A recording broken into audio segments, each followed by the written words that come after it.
Hi everyone, welcome back to my channel. Today I'm doing the info dump book tag. I was tagged by Connor Booktube, so I thought, why not give it a go? This tag was originally created by Books and Chocoholic, so I'm going to tag her channel and the original video down below. Go and give it a watch. There are, how many questions? 12 questions to answer today. I have my answers written down for the most part, so I won't be sat here just going and ah. Question number 1 is, how many books on average do you read a month? So I went and worked this out. I've read 58 books so far this year. By the time I'd worked this out, I've read more now. And I divided that by the 4 months we've already had, and that works out to 14 and a half books. Rounded up, 15 books a month I average on reading. A lot of the time that's changed. Like in January, I think I read 4 books. This month, I read 24 books or something. It changes, it depends on my mood, it's never set. So that average is like the actual average, but really it can be low and it can be high. Number 2 is, how many books are on your TBR?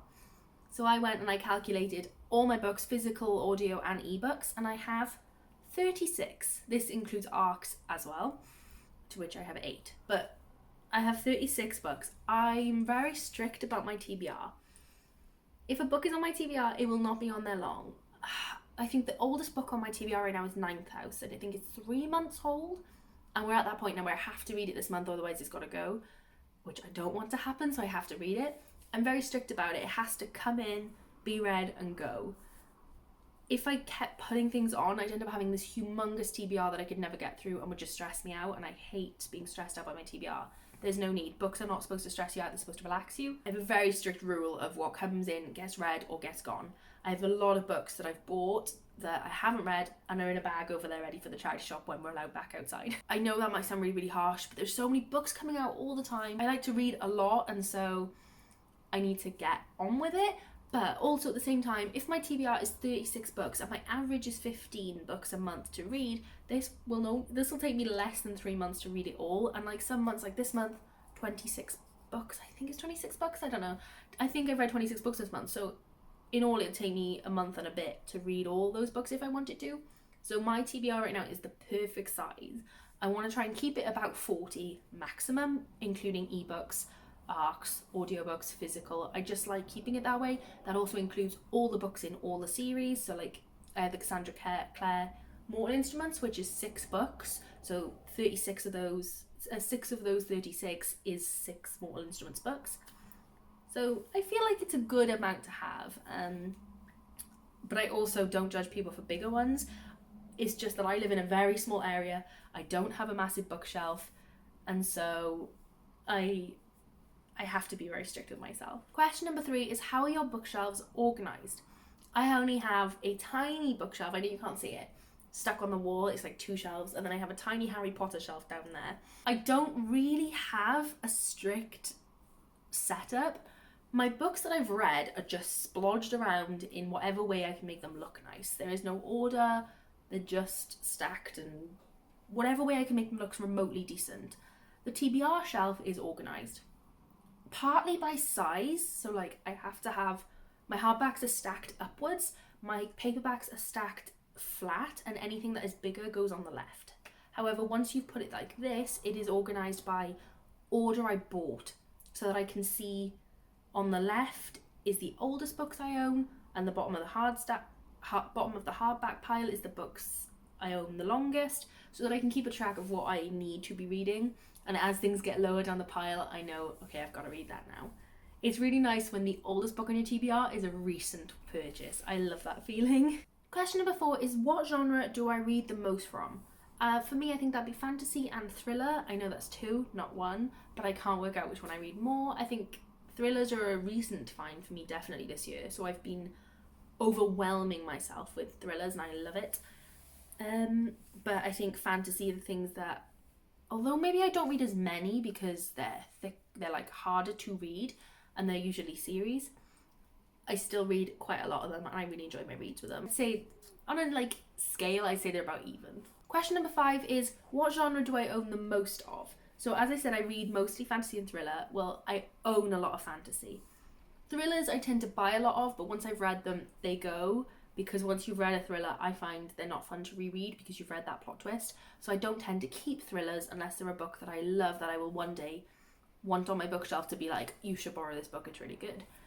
Fantasies, however, I love to reread a good fantasy, so I tend to keep all my fantasy books that I highly rate, and so I own more of them. However, there's more thrillers on my TBR. Take that as you may, but I'd say out of my read books, I own a lot more fantasy. Number 6 is the preferred way of reading, be it physical, ebook, audiobook. I am definitely a physical book reader. I love reading physical books. I do love audiobooks, but more often than not, I will read the physical book while listening to the audiobook, mainly because I listen on 3 times speed, and that can kind of be hard sometimes if you're not reading along. Ebooks, I don't love. I love how easy it is to read on your Kindle, and lying in bed sometimes, you know, when you want to lie on your side and you can't really do that if you're flipping a book page, that's the perfect time for an ebook. But my eyes, they give me the worst headaches, and I have like the filter on that's not supposed to give you a headache on my Kindle, but it's hard, so I tend to only read them now and again if I have to, but physical is my favourite way. Number 7 is, who is your most owned author? I have like a paragraph for this because I don't know. The issue is I have authors who I've never even read who are my most owned, like Cassandra Clare, because I own the series. And every book here is, I own series of that. Every author here is because I own their series. So for me, it's like J.K. Rowling because I own the Harry Potter series. Lemony Snicket is my most owned because I have 13 of the series Unfortunate Events books. But none of them are like, because I love the author, I bought all of their books. It's all because I own the series of the books. And so I don't feel like I can actually answer that question properly.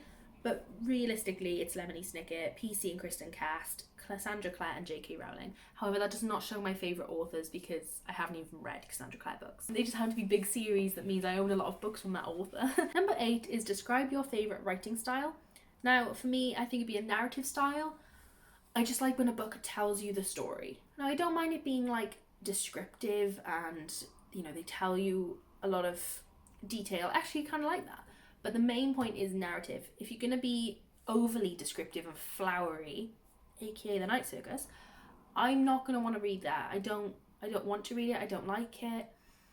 I find it takes away from the story if you're overly flowery. And so for me, it's narrative is the most important. You know, tell me the story. Give me that essential information and then focus on the detail instead of not coming up with storyline. What is going on? Like for me, it seems like a lot of books, you know, you write a first draft of your story. It's the essential story. There is no description. It's just, this is what's happening in this chapter. This is what's happening in this chapter. You describe it. Second draft, you can add a bit more detail. Third draft, you add a bit more detail. In flowery books, it feels like this person just went in and wrote the story as it went and didn't think to themselves, this is what's going to happen now, this is what's going to happen now. And I think it's very important that you come up with your story first before you do the fun part of the description. And I think it's quite evident when a book hasn't done that correctly. Or correctly in my opinion, because I know a lot of people love flowery books, and that's okay. That's great, I'm glad you like them, it's just not for me. Question number 9 is, what literary devices do you like or dislike? For me, I love foreshadowing. I really like rereading books. And when you reread a book that you've already read and you see foreshadowing and you can tell it's foreshadowing because you've seen the ending of the book, I love it. I think it's so nice that they put those details in. They obviously did a lot of drafts on that book to make sure that they went back and got lots of hints to put in. I just think it's really immersive and enjoyable, and it makes the reread worth it. A lot of books don't have reread potential, but so many books do, and they're so much fun to reread. And books with foreshadowing are always at the forefront of those books. I dislike multiple POVs. How many times have I got to say it? I hate it. A book with multiple POVs can just suddenly go from a 5-star to a 3-star in minutes. If it's done correctly, it's fine. Children of Blood and Bone is a fabulous example of where there are 3 or 4 POVs, but they are good POVs. Like, you enjoy it, you get each character in moments, you get each character at a good depth, you know, there's a lot of character development. You enjoy each POV, but usually with most books with multiple POVs, I do not enjoy each POV equally. I find one is more boring than the other, one I often don't like a character with a POV, and then I don't want to read that POV, and then I skim it and I don't enjoy the story as much. So for the most part, I just enjoy when there is one point of view, you read the whole book through that point of view, or a maximum two, but the author hasn't favoured one over the other, which I'm sure is impossible, because if you're writing a story, you're obviously going to like one character more than the other. It's bound to happen. And sometimes it comes through in the story that is the case, and it drives me crazy. I just really don't like when that happens. Number 10 is, what character archetypes do you like?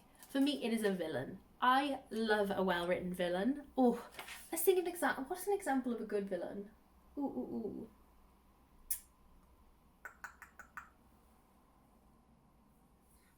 An obvious one is Voldemort. I think he is written to perfection. I love Voldemort. What an underwritten character. Same going along with Harry Potter. Same as Lucius Malfoy. He is underused in the series. He could have been a fabulous villain. Instead, he's just like this pathetic father of Draco used to sort out menial tasks. But if he was written better, Lucius could have been incredible as a proper villain. And Voldemort's a great villain. I just love a well-written villain. How many times can I say villain? I really enjoy it. They're my favourite parts of a book. And that's why I mark books quite low if they don't have a good villain.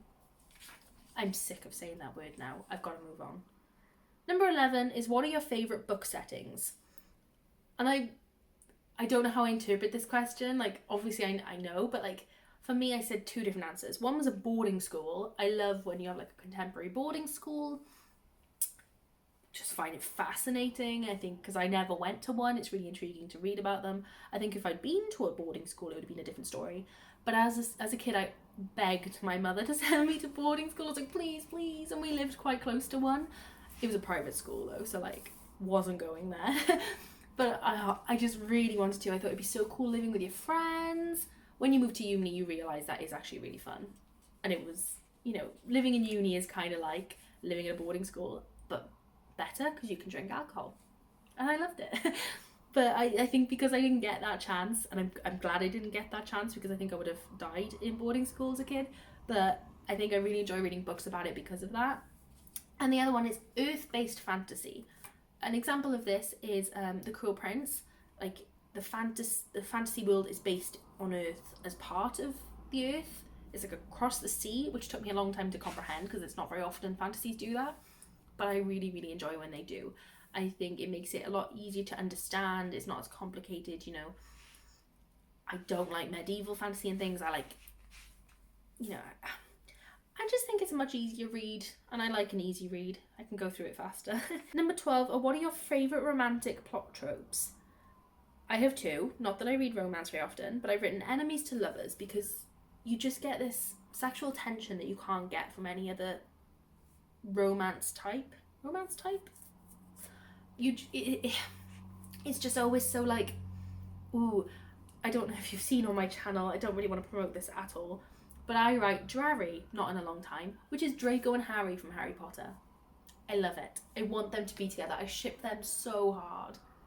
Not in the real books, obviously, like they don't match, but like in my head, they are meant to be. They are destined. I love it. I just love an enemies to lovers.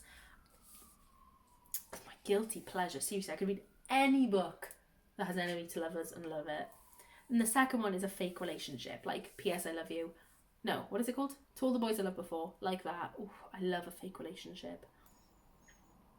I don't know why. I think it's because it's so unrealistic. Like, how many people really get into a fake relationship? Like, do people actually do that? I don't know. Please let me know if you've been in a fake relationship. Is that like something that happens? Because to me, that doesn't really happen. It's an exaggeration. So it's enjoyable because I'm like, well, that could never happen. So when I read the romance, I don't mind if something's unbelievable, because do people actually fake their romances? I don't know. But I just find it really enjoyable to read.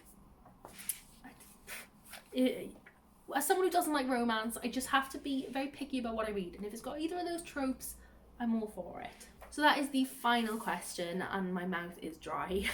I tag for this challenge anybody who wants to do it. If you want to do this tag, do it. I tag you. But I really hope you guys enjoyed this video, and I will see you in the next one.